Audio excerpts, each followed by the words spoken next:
बिस्मिल्लाहिर्रहमानिर्रहीम। अस्सलाम वालेकुम नाज़रीन, उम्मीद है आप सब लोग खैर खैरियत से होंगे। जैसा कि आपको पता है कि तख्त पंजाब का मार्का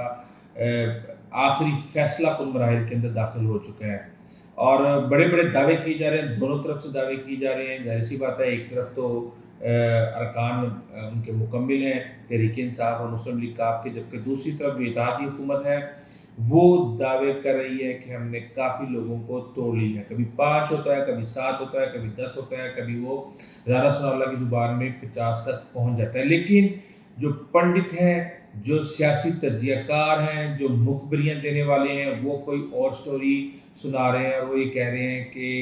बाजी पलट चुकी है और अब तक परवेज़ इलाही के नाम पे कुर्रा निकल चुका है और इस वक्त वो अपने 186 बंदे पूरे करके बैठे हैं। उस हवाले से काफ़ी कियासराइयाँ की जा रही हैं और कहा ये जा रहा है कि वज़ीरों ने अपना अपना सामान दफ्तरों से समेटना शुरू कर दिया। उसकी क्या वजह है? उसकी एक वजह मैं आपको बताऊँ कि जो तहरीक इंसाफ और मुस्लिम लीग काफ है, वो शाम तक तो वो बड़े घबराए हुए थे और उनकी घबराहट से ये लग रहा था कि शायद उनके बंदे पूरे नहीं हो पा रहे। लेकिन हमने शाम को देखा कि ये घबराहट दूसरे कैंप के अंदर शिफ्ट हो गई और आसिफ अली जरदारी, जिन्होंने जिम्मेदारी ली हुई है इस हुकूमत को बचाने की, उनके दर पे दर 2-3 दौरे उनके हुए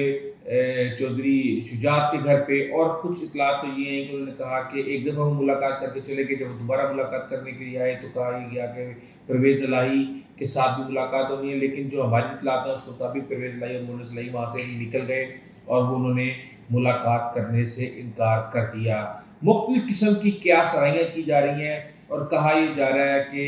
अगर तहरीक इंसाफ की हुकूमत आती है तो मुआशी धचका बहुत खौफनाक हो जाएगा। उस हवाले से मुख्तलिफ कहानियाँ सुनाई जा रही हैं। ब्लूमबर्ग की एक स्टोरी का हवाला दिया जा रहा है जिसका टाइटल है कि IMF seeks assurance of Saudi funding to Pakistan, जिसको ये कहा जा रहा है कि अगर इमरान खान इक़्तिदार में वापस आए तो सऊदी अरब पाकिस्तान की किसी भी किस्म की हमायत नहीं करेगा और पाकिस्तान अपने को फंड्स नहीं दिए जाएंगे। जबकि जब मैंने ये स्टोरी पढ़ी है उसके अंदर सऊदी अरब की तरफ से इमरान खान के हवाले से कोई एक अल्फाज भी इस तरह का नहीं है। बैकग्राउंड के अंदर गॉसिप चल रही हैं, जहन साजी के लिए अफवाहें उड़ाई जा रही हैं, लेकिन कोई भी मुल्क इतना ओपनली ये बात कभी भी नहीं करता कि अगर उसकी हुकूमत आई तो हम ये करेंगे और अगर उसकी हुकूमत आई तो हम वो करेंगे। हाँ, उसके अंदर ये ज़रूर कहा गया है कि IMF ने 1.2 बिलियन की जो लोन है और उसकी जो कैश रिलीज के हवाले से जो अप्रूवल दी हुई है, वो ये चाहता है कि जब वो फंडिंग जारी करे तो उसके अंदर गैप ना आए, क्योंकि सिर्फ 1.2 बिलियन डॉलर से ये गुजारा होने वाला नहीं है। उसके लिए 4 बिलियन डॉलर की कमिटमेंट जो है वो सऊदी अरब से चाहता है और सऊदी अरब वो फौरी तौर पे फंड साथ जारी करे, जिसके अंदर 2 बिलियन जो है वो रिलीजेबल भी होगा। तो उसके बाद जो है ये हुकूमत जो है इस मामला को कंट्रोल कर पाएगी। जबकि हम सुनते आ रहे हैं कि 41 बिलियन डॉलर पाकिस्तान को डेब्ट रिपेमेंट्स के लिए चाहिए और वो अगले 12 महीनों के अंदर, जिसके बारे में कहा जा रहा है कि शायद ये मुमकिन ना हो। लेकिन एक और बात जो दूसरे मुआशी तज्ज़ियाकार कर रहे हैं वो ये कह रहे हैं कि अगर पाकिस्तान के डिफ़ॉल्ट होने का कोई ख़तरा होता तो IMF कैश रिलीज़ करने की कभी भी इजाज़त ना देती और IMF को पहले पता चल चुका होता कि ये मुल्क जो है ये डिफ़ॉल्ट होने जा रहा है और इसके साथ साथ हमारा कर्जा भी डूब जाएगा। बहरहाल मौलाना फजलुर रहमान बहुत ज़्यादा गरजे बरसे हैं और उन्होंने बहुत सख्त ज़ुबान इस्तेमाल की है। शायद ये उनका डिप्रेशन आप कह सकते हैं, उनका गुस्सा कह सकते हैं, उनकी मायूसी कह सकते हैं कि किस तरीके से इमरान खान सिर्फ अपनी ज़ुबान के सर पे पूरे पाकिस्तान और आवाम को आगे लगाया हुआ है। इमरान खान के बोलने से कोई फ़र्क नहीं पड़ता, लेकिन अगर इमरान खान के बयानिए को अवाम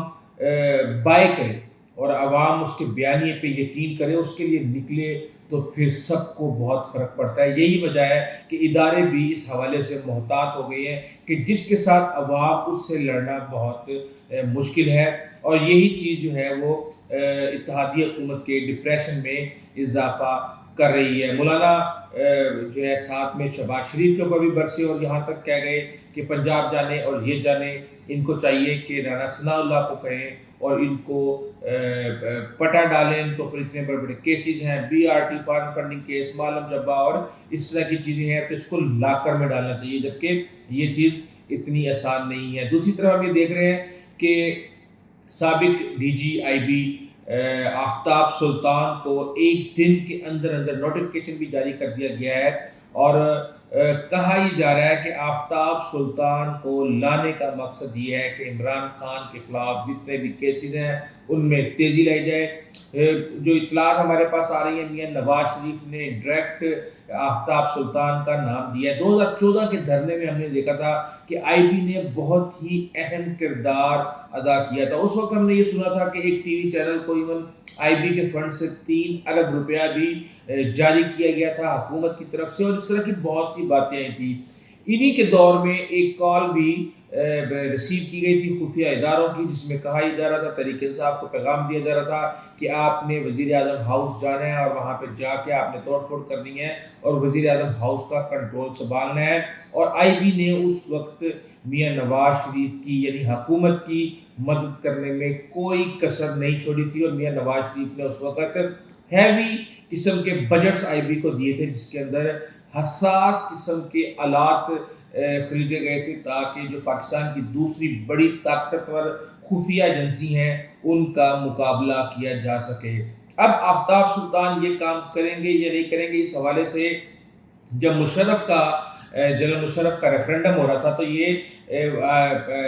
سرگودا کے اندر وہاں پہ تعینات تھے، اور سب کو ظاہر سی بات ہے پولیس کو اسپیشلی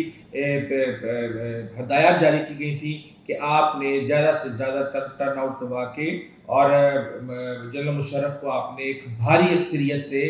آپ نے ریفرنڈم کے اندر کامیاب کروانا ہے۔ یہ وہی ریفرنڈم ہے جس کے اندر عمران خان جنرل پرویز مشرف کو سپورٹ کر رہے تھے، تو اس کے اندر آفتاب سلطان نے ان کی یہ بات ماننے سے انکار کر دیا تھا، جس کے بعد ان کو معطل کر دیا گیا تھا۔ یہی وجہ ہے کہ ان کی جو ریپوٹیشن ہے اس حوالے سے کہا یہ جاتا ہے کہ یہ ایک اچھی ریپوٹیشن کے افسر ہیں اور یہ اس طرح کی کے معاملات میں انوالو نہیں ہوں گے۔ بہرحال دیکھتے ہیں آنے والے دنوں میں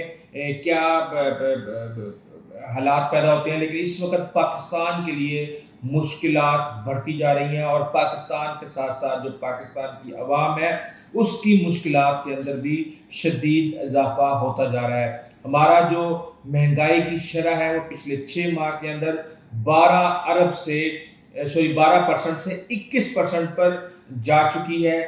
مفتہ اسماعیل کہہ رہے ہیں کہ اگلے 2 مہینے جو ہے وہ ڈیزل اور فرنس آئل جو ہے وہ درآمد نہیں ہوگا۔ اس کا مطلب یہ ہے کہ جو فرنس آئل سے بجلی تیار کی جاتی ہے شاید وہ بھی تیار نہ کی جائے۔ کچھ لوگ یہ کہہ رہے ہیں کہ اسٹاک کے اندر پاکستان کے پاس ڈیزل اور اس طرح کی چیزیں موجود ہیں جس کی وجہ سے اس کی درآمد پر پابندی لگائی جا رہی ہے، لیکن یہ ایک حقیقت ہے کہ درآمدات کے لیے، ادویات کے لیے اور دیگر چیزوں کے لیے ایک خبر ہم نے صبح ہی پڑھی ہے کہ تقریباً 60 ادویات جو ہیں وہ مارکیٹ سے شارٹ ہو گئی ہیں، کیونکہ ڈالر کی بڑھتی ہوئی قیمت کی وجہ سے جو اس کا را مٹیریل ہے وہ بہت مہنگا ہو چکا ہے، اور اس وجہ سے کمپنیوں نے وہ دوائیاں بنانا بند کر دی ہیں۔ بہرحال یہ مشکل حالات جو ہیں دیکھتے ہیں یہ کب ختم ہوتے ہیں، کب آئی ایم ایف کی پیمنٹ آتی ہے، اس کے بعد پھر جو ہمارے دوست ممالک ہیں وہ فالو اپ پیمنٹ کرتے ہیں اور یہ مشکلات ختم ہوتی ہیں۔ بہرحال جو کل کا دن ہے انتہائی اہم ہے، اور اب تک کے مطابق جو کرہ ہے وہ پرویز الہی کے نام پر نکل چکا ہے۔ ڈپٹی اسپیکر مزاری صاحب نے ہیوی سیکیورٹی کا مطالبہ کر دیا۔ انہوں نے کہا کہ بد امنی اور جو ایوان کی کارروائی ہے اس کے اندر شر انگیزی پھیلانے اور اس کو روکنے کے حوالے سے